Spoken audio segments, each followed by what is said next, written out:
আচ্ছা, একটা ঘরকে কি শুধুই বাড়ি বলা যেতে পারে? আমার মনে হয় ঘরটাকে বাড়ি বানানোর জন্য অনেকটা পরিশ্রম প্রয়োজন হয়। জানো তো, আমার বিয়ে হয়েছে এই ধরো 7 মাস মতো হলো, কিন্তু আমি এই ঘরটাকে নিজের বাড়ি বলতে সময় নিয়েছি ওই ধরো মাসখানেক মতো।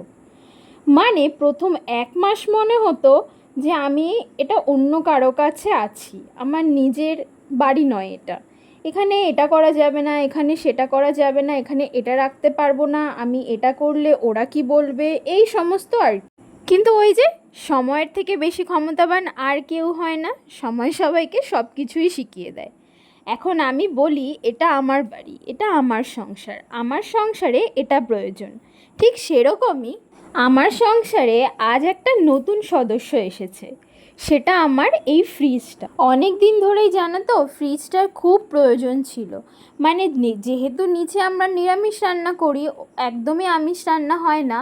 এবার ওপরে যদি আমি আমিষ রান্না করি, সেই খাবারগুলো আমি নিচের ফ্রিজে রাখতেও পারি না। তো তার কারণে আমার একটা ফ্রিজের খুব প্রয়োজন ছিল, কারণ দুজনের মতন রান্না করি, আর একদম অল্প রান্না করাটাও সম্ভব হয় না, কিছু না কিছু থেকেই যায়। তো সেই কারণেই আমাদের এই নতুন সদস্যকে নিয়ে আসা।